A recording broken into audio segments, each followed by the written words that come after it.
those games you lost by 30 points plus. A first in NBA history, by That's the way, in the issue. first six games. I tell people this when people ask me about the Pelicans when I'm walking throughout the city or whatever it may be. My issue is not the fact that they're 0-6. I mean, I'm going to be honest with you. It happens. It happens. I'll be lying to you if I told you I hadn't played on a team that had lost 6 games in a row at some point. I'm not tripping on that. Never have. My issue is how they're losing. Letting go of the rope. Thank you. Is completely different than a team. Like, I'll say this, and I've told you this before. What this fan base and city wants to see is a team that represents the city. What I mean by that is when you talk about New Orleans, not the party part of New Orleans, I'm talking about the culture, the community of New Orleans. There are certain adjectives that come to mind. Tough, resilient. Right. You know what I mean? A community. And they don't let go of the rope. Right. They don't let go of the rope. A community that's always gotten off the ground after they've been punched in the face. What this fan base wants to see is a team that reflects that. And for the first 6 games, it hasn't seen it. That's where my frustration personally comes in. Pels lost. Gave up 75 points in the first half. Mm-hmm. And that's, to me, the disappointing aspect of things because offense is great. It's fun. It's flashy. Lobs, dunks, threes. Defense is hard work and commitment, dedicated to that end of the floor. So when you give up 75 points, what does that tell you? You're not playing defense. You're not fully defending. engaged. Mm-hmm. Your defense is also communication. You talk to each other. You help each other. The Pels have had issues in defense. To give up 3 games where you've lost by 30 or more over the first 6 games of a season, that has never happened in the NBA before. But another thing about defense is if things aren't working like a zone defense, get out of it. Go back to man-to-man. But Make them feel you. But see, for me, that's a mindset. That's a mindset. Like, when the game starts, that should be the mindset. Not the zone part, because a lot of times you go to zone because you can't stop whoever you're guarding. So that's like the next step of, I don't want to call it progression, regression, however you want to call it, defensively. But that should be a part of your identity, is no matter what happens, our opponent will feel us. It doesn't mean that we're going to win the game, but they're going to feel us. Right. Right? We're going to be a presence. Teams, right. There are certain teams, Joel, and you know that amongst the other 29 teams in this league, when you play them, you know what you're getting into. When you play Houston, you know what it is. When you play Detroit, you know what it is. There are certain teams that have developed an identity. When you play Oklahoma City, right, you know what it is. They have developed an identity where you know when you go into that game, it ain't sweet. You know what I mean? Like, you are going to feel them. Be prepared. Because that is a part of their identity. That starts here. That starts individually, and then that spreads collectively. So that's a mindset, as you mentioned, a personality, a trait. And so you need to be prepared going in. You need to know that. In fact, you knew last year they allowed the fewest points in a game, 108 a contest. Mm-hmm. So they were top 2 and 3 in everything in defensive efficiency. So be prepared. And they were missing their best defender potentially, who should foul out of every game, Lou Dort. They were missing their top 3 defenders. Right. Because they were missing Lou Dort. Jalen Williams, who was second team on defense, and Chet Holmgren. That's 60% of their starting lineup. Right. And you allowed 75, and you only scored 52. Now, 52 is fine if you're only down 6 or 8 at the break.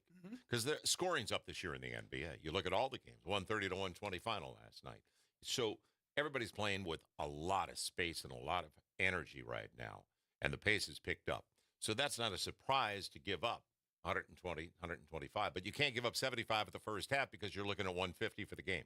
Right. Unless they slow it down because, yes, they commanded it. They could take the foot off the gas pedal, and they did.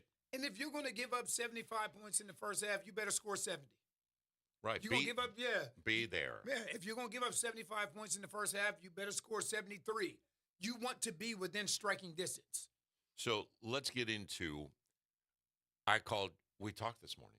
Mm-hmm. And I said to you, I was watching the Miami game last night Mm-hmm. against the Lakers, and those two teams played Hard. hard. Very much so. Is there a point where we see, and you played at the highest level, when you view it where they take trips off at the defensive It's end of the visible. floor? It's visible. Okay, Oh, no, no question. Like, we used to have a saying that film don't lie. Film don't lie. right. Like, it has to come a point where scoring the ball is important. I get it. I understand the thought process. I completely grasp the concept. Scoring the ball is important. But it comes a point where your defensive mindset has to trump anything else offensively that's going on. And the issue that you run into with a lot of young teams is you allow your offense to dictate how hard you're playing defensively. So if I'm shooting the ball well, I'm going to defend my tail off. If I'm shooting the ball well. If I'm not shooting the ball well, now that's going to impact my effort on the defensive side of the ball. And that can't be the case. Right. Would you say you have to be, as much as you want chemistry at the offensive end of the floor, It's, but would you say you need to be even more connected yes. at the defensive end because of Yes. the communication? When I was with the Spurs, the first day of training camp, we didn't do anything offensive. Everything was started with our defensive foundation because that's what's important. You're not going to shoot the ball well every night. There are certain things in basketball that should be consistent and other things in basketball that are inconsistent. The way you shoot the ball is inconsistent. Just think, you are known as an amazing shooter if you make 4 out of 10 threes. You're known as an amazing shooter. Right. So the offensive end will be inconsistent. The defensive end cannot be inconsistent to be a good basketball team. Yeah, a slow start. And that's after, let's face it, that was a really good comeback against the Clippers. You got beat on a bucket at the buzzer, just inside the three-point line by Kawhi Leonard. Mm-hmm. So you battled, and you showed how resilient you already showed it to me. You can get back in it. And you went up against a team with a lot of Hall of Famers on that team. Mm-hmm. So now, don't tease me. 3 of the first 6 games went down to the wire. Pels could easily have a 500 record, but the other 3, you can't let go of the rope. You have to compete. And that's why I said to you this morning when we were talking about how hard those two teams played. And also, I'll give the Lakers credit. They went to a matchup 2-3 frequently, but they were a tighter 2-3. It wasn't easy to get the ball into the middle of the zone. Mm-hmm. And there's a big difference on the spacing in a matchup 2-3, where if you go out too high, it's going to be easy for somebody to flash into the middle. But they really worked their tail off on a matchup 2-3, so I'll give them credit because they did a good job on it. Think about any defense you play, Joel, if you do it with effort, it's going to pay off. Effort covers a multitude of mistakes. There's some teams that play extremely hard. OKC is a team that plays extremely hard. They don't do everything correctly. Right. They don't do everything correctly, but their effort will make up for what they're not doing correctly. And they don't turn the ball over and beat themselves. That too. They only had 13 turnovers in the game. They had the fewest turnovers in the NBA last year, and they went into the game with the Pels yesterday with the second fewest turnovers. 12 a game. So they had 13 in the game. Okay, on the plus side for the Pels, great to see Trey Murphy find his stroke and get out and be decisive and assertive. Because if you don't have confidence as a shooter, man, and you have to trust it, right? Because you played and you shot. Now, you could also attack where Trey, this team needs threes, and Trey's the best three-point shooter on the team. The thing is, you always hear trust your work. That means everything I did in the offseason.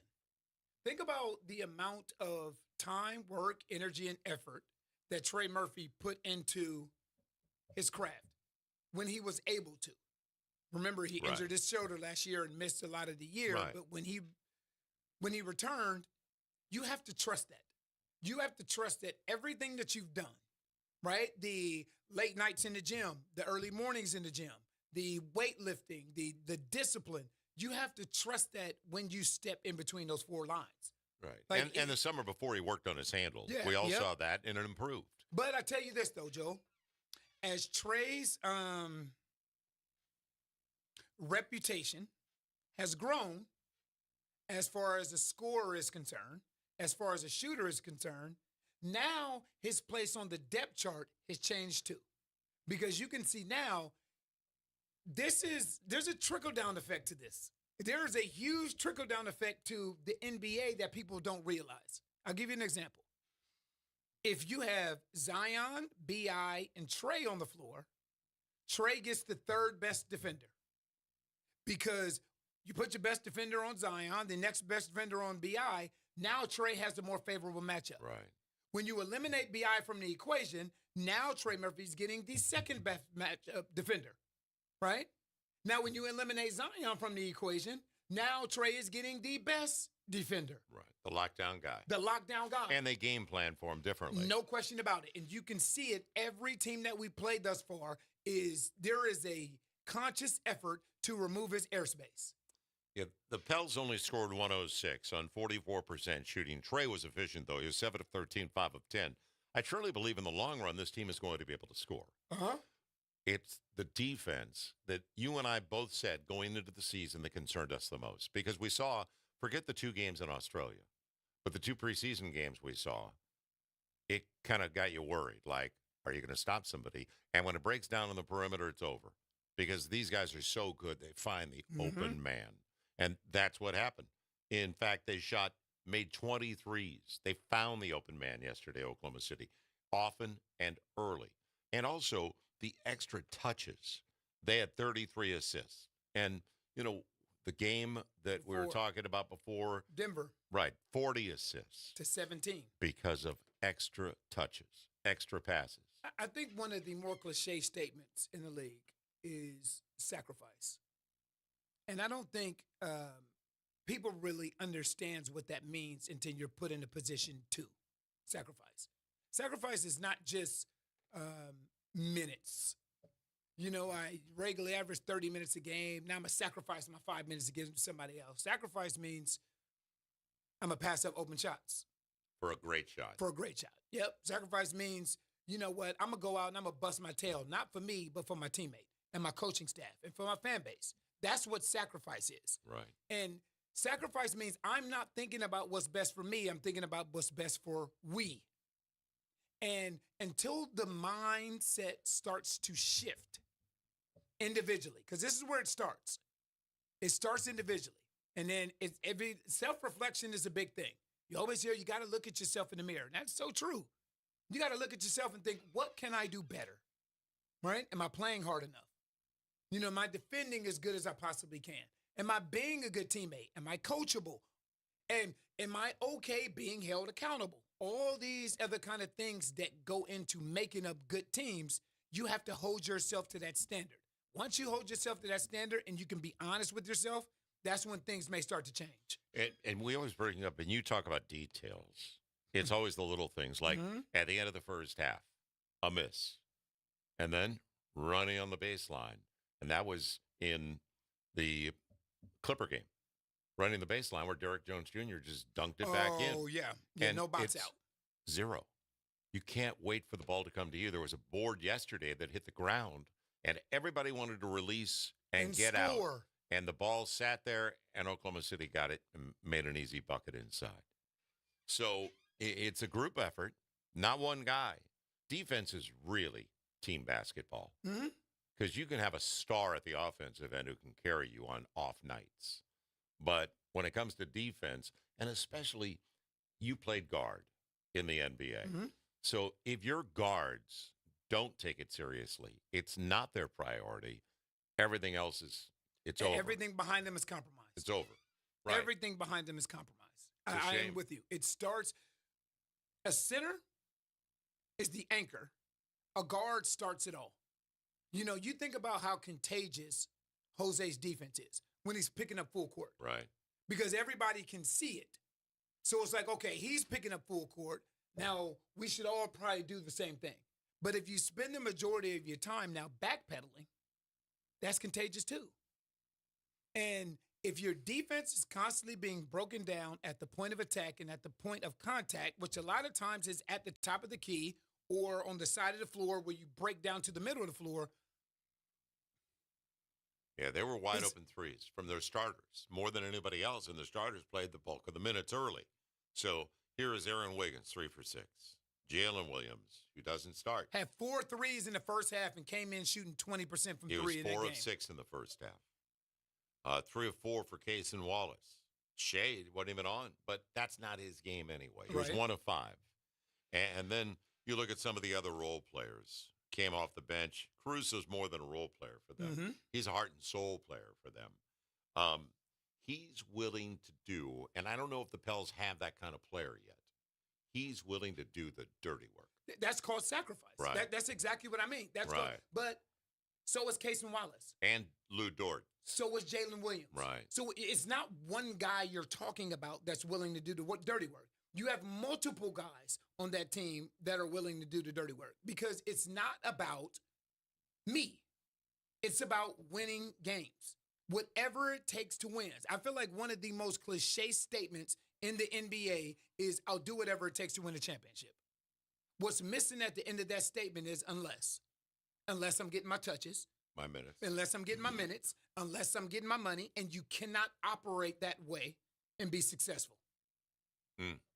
So a tough start, to say the least, for the Pels for the new season, because this Pels team has as much talent as we have seen in paper, a long time. No question.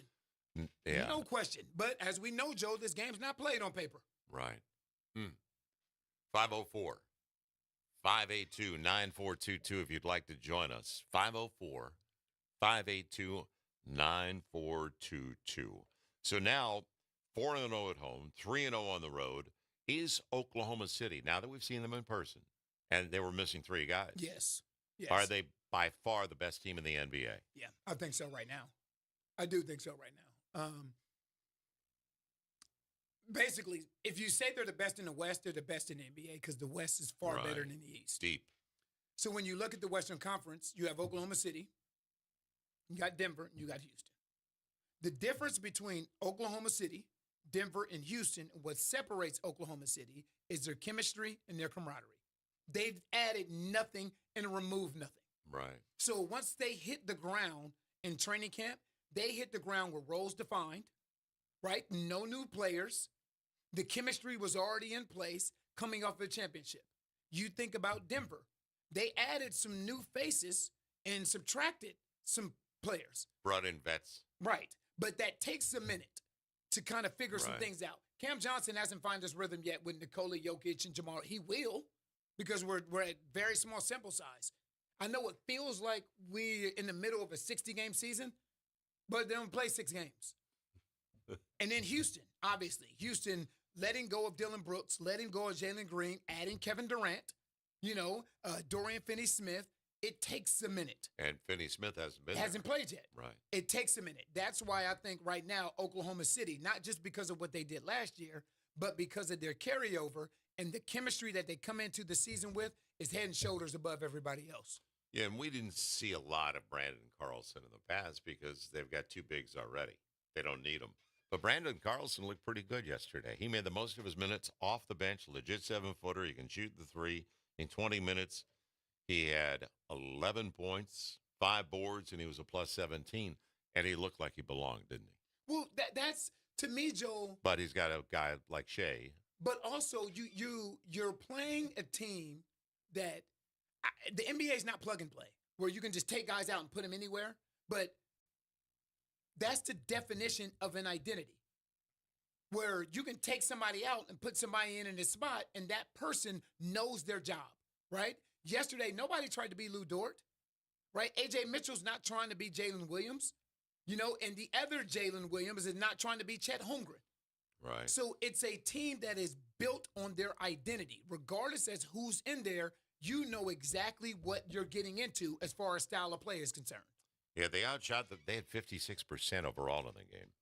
And when you get hung for 137, when Shea's not even playing in the fourth quarter, they had guys that came through and made the most of their minutes in the fourth quarter that don't get run, but they did because of the guys you just mentioned that were missing. It wasn't a lot of resistance. None. Yesterday. Like, you think about it, I believe Isaiah Hartenstein led them in assists. Yeah, I'll tell you right now. I think he had 8. He had 8 assists. And that's their 7-footer. Because you know what it Smart was player. based on? It was It was back doors. It was down screens. It was floppy action. It was simple ball movement and man movement. Yep. And the ball was where it was supposed to be, on time and on target. Yeah, they move off the ball really well. You know, a lot of teams are worried about spacing. Well, if that guy that you're running the baseline, he'll move, he'll relocate, but you move off the ball. And that's what's lacking when you only have 17 assists in a game and the opposition's got 40. So it's going to be a trial by error right now because there's been plenty of errors for the Pels, and also finding the right combinations. Right. And you know, Herb, Trey, Z, they've been there. Now Eve had some nice plays. Eve had some nice drop steps and finished well around the rim. In fact, he had 12 points. Now he only had 1 rebound. That's something that has to, your big's got to be around and can't be moved out of the paint. He's got to get boards, and that's the only way you get offensive rebounds. So they also did the little things well. Why don't we do this? We're going to take a timeout. We'll come back 504-582-9422. That's the voice of Antonio Daniels, NBA champion with the San Antonio Spurs. And we will come right back and get into the Eastern Conference and some of the other good stories as well in the NBA. Stay with us on the Sports Report.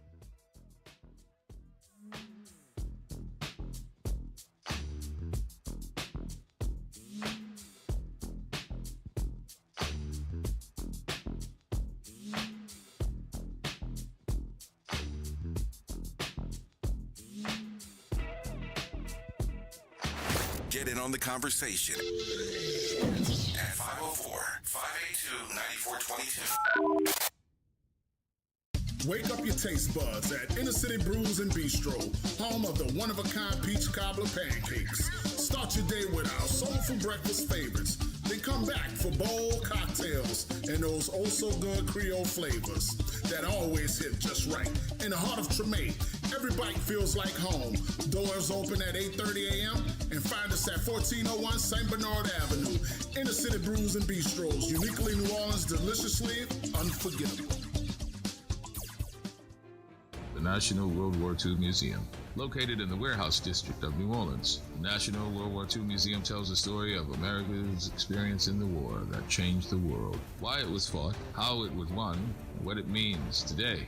Visit them online at www.nationalww2museum.org for time tickets and safety information. Meet Leanna, a part-time chef and full-time mom. In the past, Leanna didn't have health insurance because she didn't think she could afford it. What she didn't realize is she qualified for Medicaid. She loves the coverage and peace of mind that comes with high-quality care. The kind of care you get with Healthy Blue. This is Medicaid, and it's for more people than you think. Maybe even you.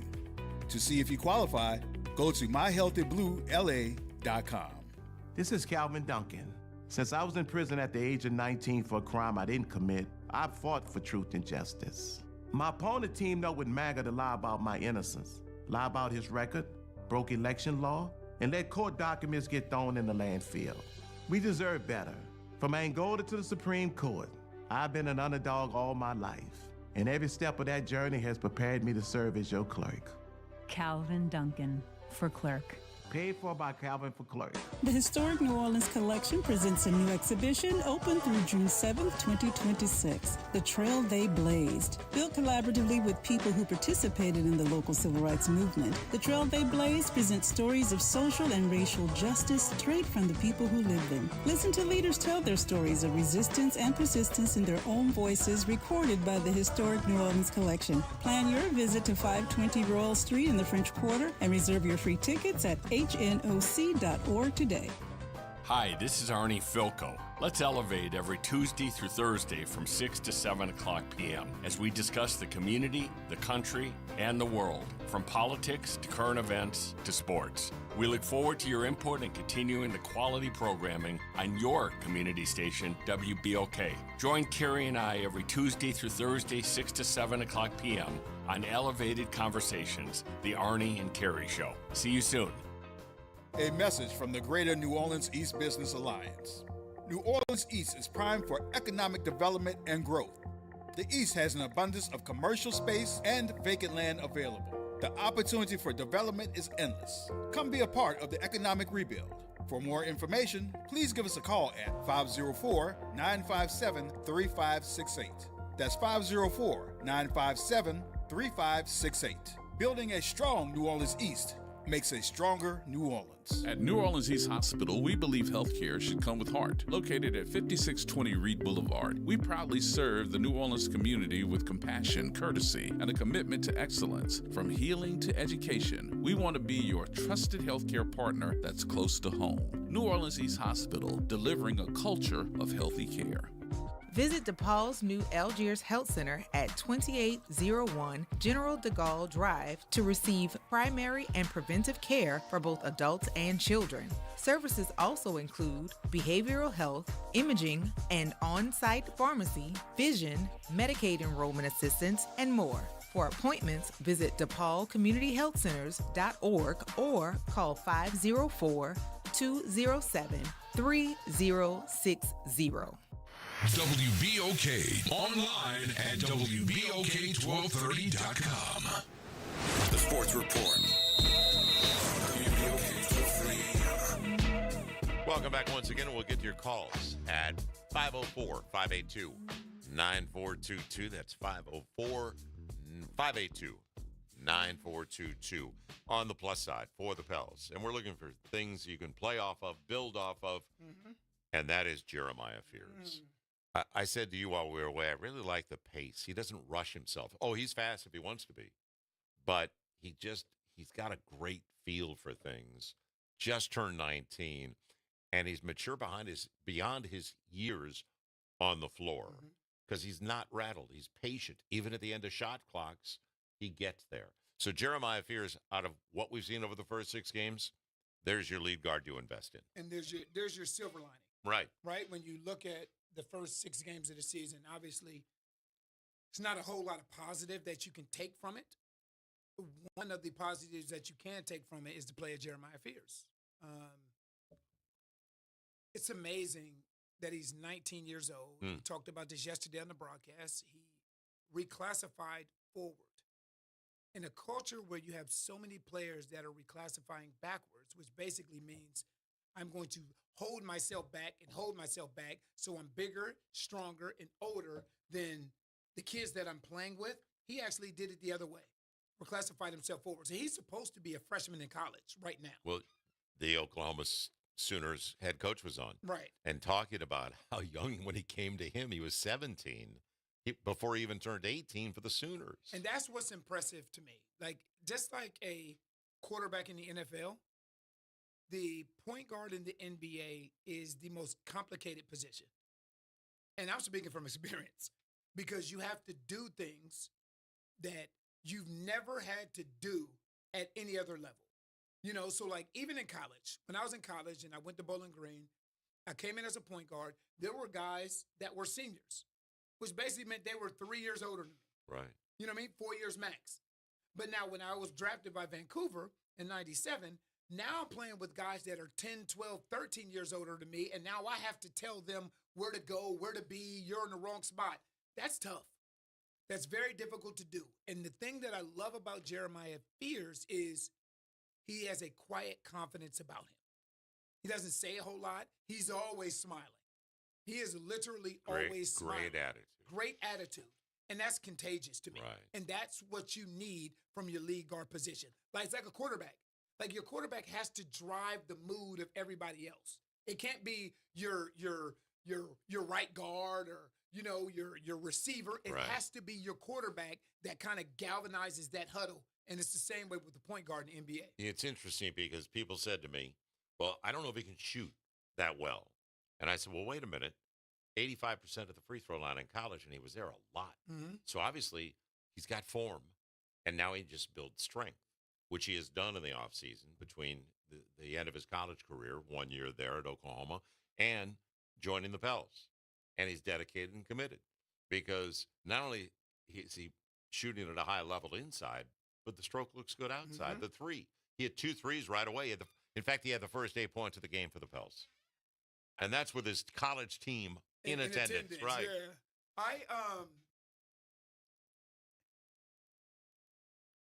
I'm interested to see how his growth continues to happen. That's like one of the things that really happened. We've talked about this with different players in the past. We had this conversation about Trey Murphy years ago, right? You want to see what they become, Right. You know, the trajectory of their career. Because I'm so impressed with him, not just as a player, but also as a young man. Right. Great family. You know, I've had many conversations now with his father about him and his older brother who's at Michigan State and his younger brother who's playing high school basketball in Chicago. So he comes from a basketball family. That young man has a bright future. He has an incredible, and I know right now, so much is being made about who should be starting, Jordan Poole or Jeremiah Fears and blah blah blah. This and that. I don't listen. I love what this young man does, and he plays extremely hard. He plays extremely smart, and I feel like when they are at this stage, you're going to have to take some of the mistakes that come along with being a 19-year-old point guard playing with grown men on a night-to-night basis. Well, it's kind of funny the way things work, and your destiny, your destination when it comes to the draft. Mm-hmm. So I had seen Con Knuppel, who we're going to see tomorrow night. We'll get into that with Charlotte. And I saw him in the tournament and a little bit before the tournament. Mm-hmm. With Duke. And he looked like a more refined, he looked like Kennard, but a little bit bigger. Okay, Luke Kennard, lefty, shooter. And not as loopy as a Rodney Hood or an R.J. Barrett, what it looks like it changes on a nightly basis. Mm-hmm. But I like Knuppel, and he's gone, 4th overall pick. You liked Trey Johnson, 6th overall, a Texas. wing, right? Mm-hmm. Shooter. And then it's funny how things work. And then it was Pels are up next after Trey Johnson. I go, Knuppel's gone. Trey Johnson's gone. Jeremiah Fears. He's a keeper. He really is the complete package. And as you said, he's mature for his years. He's a really good young guy. And what is he, about 6'3" now? 6'2", 6'3"? Mm-hmm. Did you, because guys have come into the league as young as he is, because he just turned 19, and they've also grown a little bit. And we've had guys come into the league, and they're listed at 6'11" or 6'10", and they're 7 feet or 7'1" later. Right. After they came into the league. So you never know. Not that he has to grow anymore because he's fine. I mean, really good right now. He's a I think for me, I'll say this about him is his speed to me is next level. But just because you're fast, that doesn't say much. Because there's a lot of guys in this league that are fast. Well, he's under control. Right. And that it's like having a race car that I can't keep on the track. Then it's no good. You know, if my race car, if I just keep spinning it into the grass, it does no good to have the speed because I can't control it. But when you actually have speed and control, the ability to downshift, to get anywhere on the floor that you want to get and get the shot off that you want to get off, like that's not normal. That's not normal. You know, you have guys that are fast, but to be fast and in control and make good decisions with the basketball is not normal, especially from a 19-year-old point guard. Yeah, well, and another thing that I want to bring up before we get into the opponent tomorrow night, the Charlotte Bobcats. God, was that great. But he was 1 for 11. What does he do next game? High percentage. But he started. It didn't make any difference. He washed it away. Everybody's going to have an off night when it comes to shooting. So you have to do both ends of the floor, the little things. But I like the fact that between his ears, it didn't bother him. He's a crazy confident kid. Right. Even before the season started, I'm standing with DeJounte Murray, and he comes over, and we're all talking. And he's smiling, and DeJounte says, you know what, man, you would never not see him smiling. So he smiles. Positive. Right. And I said, are you nervous? And he said, no, I'm not nervous at all. I said, really? You're not nervous one bit? He said, I'm not nervous at all. And this is before we left to go, the day that we left to go to Memphis to play against Ja Morant and the Memphis Grizzlies. Right. And I said, you don't get nervous before games? He said, nope, I don't get nervous. Because I was different. I used to get nervous before every game I played in. High school, college, pro. And God made us all different. But just the confidence that he said, you know what, I don't have a bit of nerves in me. You know, the confidence that he said that with, I think, speaks volumes. It's the composure and the poise that we've already seen 6 games into his NBA career. So the opposition tomorrow night, and here's the challenge, because Jeremiah's in the starting lineup, and hopefully stays in the starting lineup. You invest in him. He's questionable, but I got a feeling he's going to play because he didn't play the last game, and that's LaMelo Ball. So that's an interesting proposition because LaMelo is a longer guard. He likes to space. He advances the ball. He's got great court vision. But he also likes to take deep threes. So you can't back off him. You got to be kind of an appendage of. You got to be some Velcro. So it's going to be interesting. We'll see who starts alongside Jeremiah in the backcourt. Probably Herb, the way it's been going. So would Herb be on LaMelo for the most part? Is Colin Sexton the other guard? Yeah, Colin Sexton. Yeah. Well, if Sexton's the other guard, and I think he will be. So you put Jeremiah on Sexton. Correct. You and I were talking about Sexton, but let's get into LaMelo Ball a little bit because he hadn't been able to play more than, I think it's 61 games, only once. And he has been not hurt. Been available. 5 out of his 6 seasons, he has not been on the floor. So what about LaMelo Ball's game, if he's healthy, how you see it? You know, there was a thing going around on social media last year, and it was LaMelo Ball plays like he has his AirPods in. If you understand what that means. Like he's got a rhythm, a beat? No, just like you know, like if you have headphones on, you aren't going like 100%. So it's kind of like you're just shooting anything, and you know, you're just kind of just enjoying in your own world. In your own world. And if you watch him play, that's how he plays. Those are the hardest guys to guard. Guys that have space, freedom, skill to do whatever it is they want to do whenever they want to do it. Like, I remember when 2 years ago, LaMelo was here and shot a 40-foot three. They got the rebound, threw it back to him. He shot a 30-foot three. They got the rebound, threw it back to him, and he shot a fadeaway three going out of bounds in the left corner. All in the same possession. The thing is, he's not going to have high blood pressure. No, not at all. Not a coach may. Right. It may give the coach high blood pressure, but with him, it's like he can get going so quickly because he's so incredibly talented.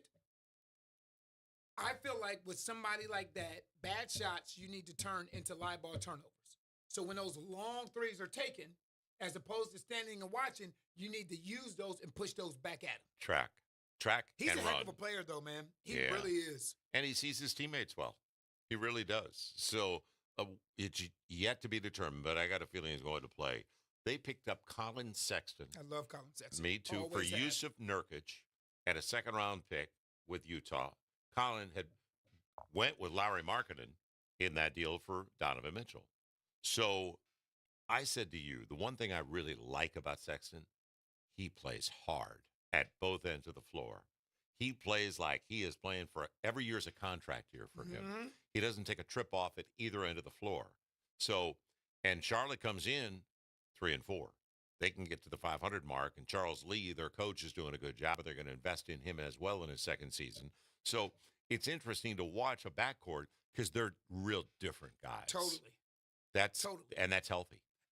You know, for speaking of Colin Sexton, I've always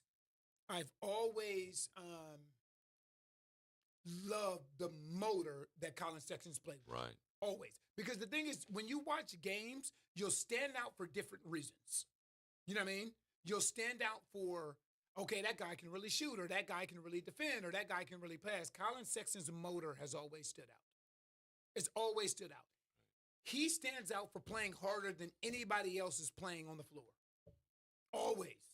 Like, no matter what, no matter how he's shooting the ball, he's picking up full court. Like, he has the type of energy. He has Jose Alvarado energy. Right. And a nice stroke. Yes. Nice stroke. Yeah, in their game, he was a plus 17. He had 12 assists in their game.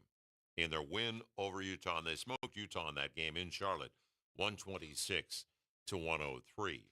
They shot 49% overall. I want to get into the rookie a little bit because he doesn't play like a rookie. He knows what they need from him, and that is Con Knuppel. He is a youngster as well. So he's just turned 20, young man from Milwaukee, family played basketball. His dad played college ball as well. And in the last game, 35 and a half minutes, 9 of 17, 4 of 9 on his triples with 5 dimes, 6 boards, 24 points. He was a plus 20 on the floor. But he just, certain guys come into the league and they look like they've been there, done that. And that to me is, and I saw him in the tournament. He looked comfortable in the tournament playing for Duke. Well, but, of course, they had 6 guys get drafted. Right. But he just looked, he didn't rush a thing. He took what they gave him, and he didn't force his shots. So I'm kind of looking forward to seeing him tomorrow night. But that's for down the road to have a wing like that, it pays off. You know what really I think really paid off for Conkinipple is playing with Cooper Flagg. Right. Because he learned how to play off the ball. Right? And it's not just Cooper Flagg. You know, I can't remember their center's name. He got drafted to Phoenix. Another one of his teammates got drafted to Charlotte as well, you know, and plays with him. So I believe all 5 of their starting 5 got drafted. And now he's stepping into a position with LaMelo Ball, with Brandon Miller, who's not available. Right. So he's accustomed to playing off the basketball. He did it in Duke, right? You learn spacing. You learn how to play off the gravity of your stars. Everything at Duke was about Cooper Flagg. But he found a way to work himself into that offense to the tune of being drafted 4th overall. So you don't think when he plays with LaMelo Ball or when he plays with Brandon Miller or when he plays with Colin Sexton, he knows where to be on the floor to put himself in a position of success? Relocate. Yep. He moves well and finds the space. And it's interesting the way things have worked out because everybody thought he was going to go maybe 7, 8, 9. And then word got out that he had a workout for Charlotte. He must have had a great and he workout. Killed it. Right. And it was like a lock. They said, you're there, we're taking you at 4. So he was off the board. We knew that. Everybody had heard about it, that he really, because it was kind of like, where does it go? Does he go 5, 6, 7, maybe even a little bit later in the top 10? Mm-hmm. But then we found out that he killed the workout. It's like, believe it or not, and this is documented, Jalen Williams, J-Dub, an all-star for Oklahoma City, he killed it for the Pels the year they took Dyson Daniels. And they liked Dyson because Dyson, they needed a defensive guy to begin with. But he killed his workout, I was told, with the Pels. But they took Dyson 8. And, hey, 3 more teams passed on him because he went 12. Right. Wow.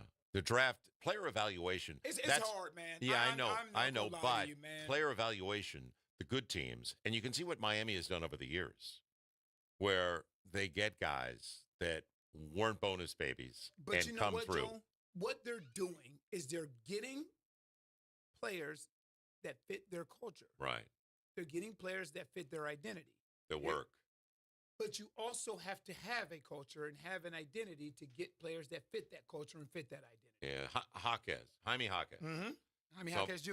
I'm watching him last night. Former UCLA guy who did not handle the ball at UCLA. He's there. He's bringing the ball up for Miami, and he runs. It takes conditioning. For sure. It takes dedication to be in that kind of shape because, I mean, he played a lot of minutes, and his motor was on the whole time. I mean, there was no governor on him. He ran, and he got the ball up. They had so much time on the clock when they got into their offensive set because he pressed it to find out if there was an opening early. And now, if not, we can reset. A lot of teams walk it up, and by the time they even get into it, it's 8 seconds. One of the most underrated kind of aspects of the NBA as a whole. If you talk to most coaches, you know what they all say? We want to play fast. Everybody says it. Right. We want to play fast. And then not even in the NBA. You can go back to high school. You can go back to, We want pace. yes, we want to play fast. AAU, everybody wants to play fast. You know, here's the thing about playing fast. Playing fast means you have to be in shape. And being in shape and being in the proper condition is one of the most underrated aspects of the NBA.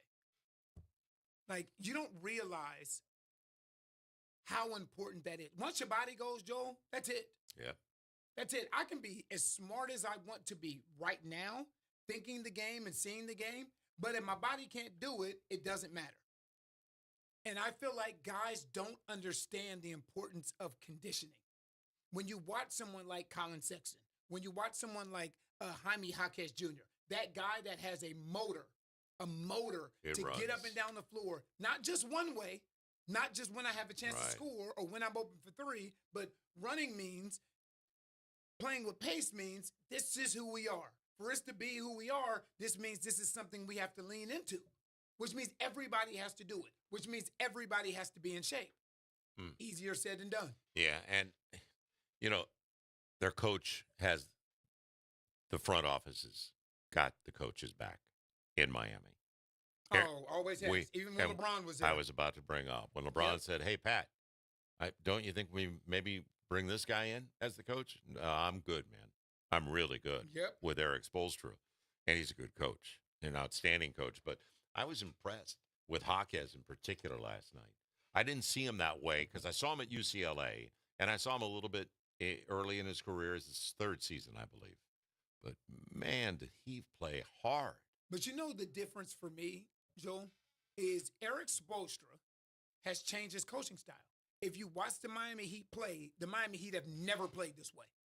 Yeah, they've never played this way. They're pushing it. Oh, they're pushing it. They're almost playing like Loyola Marymount back with Hank Gathers and those guys that got up and down at Bo Kimball, that got up and down the floor. Like they're playing 8 seconds or less off. This is Miami we're talking about, where Heat culture has been about defending and locking down and being tougher than you and roughing you up. Now it's like, okay, I have to lean into a style of play that's beneficial to the way my roster's constructed.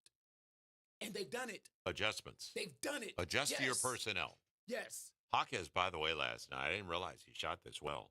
He played well. He 35 minutes. He had 31 points where he grew up in Southern California. That played helps. for you. Yeah, but, I mean, and he played under control for the most part. He had 13 free throw attempts because he attacked. He didn't settle. Didn't take one three-pointer. Okay? 31 points. He was it's +7. He had 8 boards. He had 4 assists. And I was just impressed with, he played with passion. And he wasn't trying to show anybody up. He was just trying to outwork somebody. And that was the impressive part for me. I do like, and he wasn't a factor yesterday, Khalil Ware. Yep. Yeah, he hasn't played well this year thus far. Right. But the size, he's the closest to Wemby that's in the league. He took 5 threes. He only made 1 last night. He's the closest to Victor Wembanyama in the league as far as size, skill set, length, athleticism. But he hasn't, thus far in his first 5 or 6 games, he hasn't played well as of yet. Yeah, the Lakers won that game, by the way. They're now 5-2 without LeBron. Now, nobody thought that Austin Reeves was going to have this kind of start. He did. He can play. He made a couple of plays last night at the end of shot clocks. So he bailed them out. So the difference in the game last night was 6 more threes, 6 more triples for the Los Angeles Lakers. Luka in that game, and he was in the starting lineup after missing a few, 9 of 22. Reeves was 9 of 22. Jake LaRavia. He'd never seen 10 for 13. An out-of-body experience to start the season. When he didn't look like this in Memphis. I'm sorry. He did not. But here's the thing, I'm sorry. Joel. You are 100% right. He didn't look like this in Memphis. But this league is about opportunity. Right. It's about playing in a system and a coach that believes in you. That's why you can have a guy one place and he won't play. He'll never get off the bench and go somewhere else and become an all-star. Right? Earlier last week, Jake LaRavia was 11 of 12 in the field in Minnesota. Right? And last night, 10 of 13. And somebody in the crowd in Minnesota yelled, "Who is number 12?" Right. And Anthony Edwards says, "I know. Who is number 12?" Well, it's Jake LaRavia. Right. Right? You may not know him because of what he's done or hasn't done in Memphis. But he looks like a different guy. Of course, because he's in a different situation with different players that trust in him. I was blessed to do the Los Angeles Lakers training camp where we sat down with Austin Reeves and J.J. Redick, and one of the players we sat down with was Jake LaRavia. And he talked about what it meant to play with Luka, what it meant to play with LeBron, what it meant to play with Austin Reeves, and just how easy it made the game for him. Right. For him. And now you can see exactly what he was referencing. Yeah, he filled up the box. He had 25 points, 8 boards, 3 at the offensive end. He's always been a workaholic. So he always hustled when he got the opportunity in Memphis. But you couldn't tell because he didn't get that many minutes. That is such a theme for today's show. That has been the theme for today's show. Are you willing to outwork somebody? You talked about Colin Sexton. Yep. You talked about Jaime Jaquez. You talked about Jake LaRavia. Like, that has been the ultimate theme for today's show. Working, how hard are you working, right? Tomorrow, right? 24 hours from now, when we're sitting at the scores table and before we go on camera and we're talking about the game,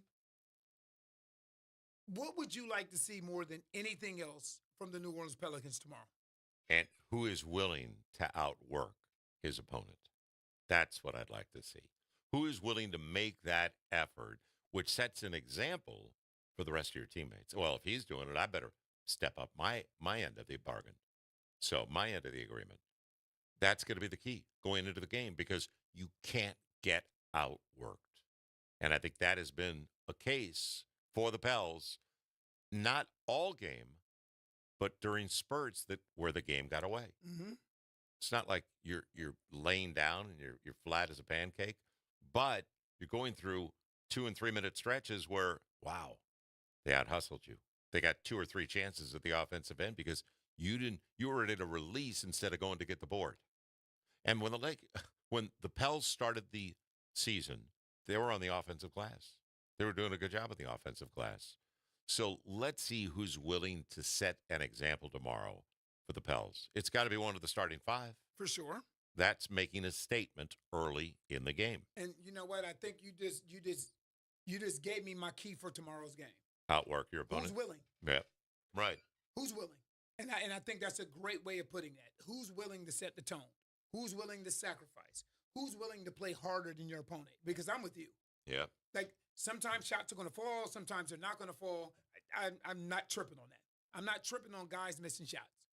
But when you're being outworked, frustration, especially with teams that aren't as talented as you are, top to bottom, that's a reason to be frustrated. By the way, there's a green wave. Now, he finished his career at Duke, Zion James. Yeah, that's what I'm talking about. That's the other guy that was drafted with Con Knippel. Yep.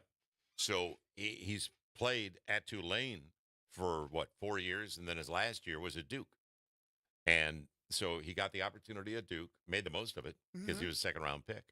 And he started because LaMelo didn't, and he made the most of it. He had 15 points. He was a plus 27 in the game with 3 assists and 5 boards, and he didn't force a thing. He was 6 of 8 overall, 3 of 5 on his triples.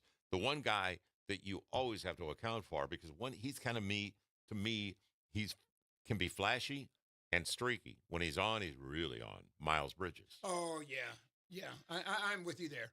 I am with you there. Excellent athlete. Right. Freakish athlete. Off the floor. Right. Off the floor in a heartbeat, left-handed. And he's a guy, I am with you. You can't allow him to get going. Right. Because a 15 to 20 point per game scorer can easily go out and put up 45. Yeah, and that's the matchup tomorrow night for the Pels. Charlotte off to a really good start at 3-4. And then one of the best stories in the NBA, and they went into New York yesterday. I knew you were going there. I had to save the best for last. Yeah. And they lost. Buzelis had 14, a kid we're rooting for, with 8 boards because we like his dad a lot. And their backcourt, they're still not complete. Their backcourt, Trey Jones started because they're still banged up a little bit in the backcourt. Josh Giddey, though. Giddey had 23 and 12 assists. So 3-1 assist to turnover. I think it's a great story, the Chicago Bulls. They're 5-1. I think it's a great story, but I just don't think it's sustainable. Even in the Eastern Conference. And I will say this before we go.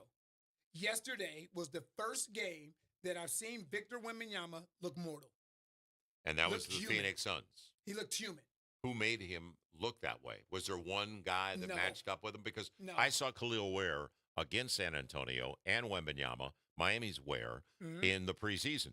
And I thought, this is the one guy who looks like he really does match up. And then when they played each other in the regular season last week, Victor had 28 and 20 and 9 blocks. But wasn't the preseason. Right. Yesterday he had 9 points, 9 rebounds, 4 blocks, and 6 turnovers. Hmm. Like yesterday was the first game I've ever seen Victor Wembanyama look somewhat human. You think it's to a point where guys like that, if you can get them 70-plus games, because his body. Oh, no question. Right, Yes. right. Yes. Do you think maybe 4 games and 7 nights, whatever it might have been, do you think that can get to a guy like Wembanyama? Well, the part that's interesting to me is the fact that he didn't score double figures. That's the part that's different. Like, Well, even if you're tired. Right, but he settled before for threes, and he hasn't done that so far Right. this season. Yeah, so you're gonna get 8 to 10 points on running alone, tip ins, offensive rebounds, putbacks, whatever it may be. Right. It's real interesting what's developing for San Antonio because they're ahead of schedule because of Dylan Harper and Stephen Castle. Yeah. So, hey, time flies. Yes, it does. That was a quick hour. Time flies. And we appreciate you joining us on WBOK. We're going to be back with you later in the week? Yep, Thursday. Is it Thursday? Are we on the road? Yep, Or home? on the road. Okay.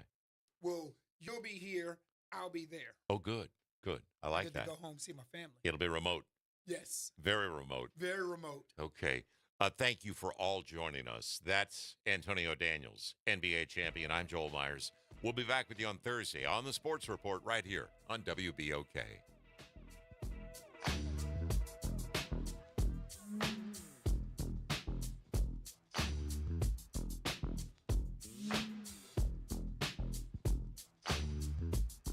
This is Arrington Gavin, and the Arrington Gavin Show is coming up next on WBOK.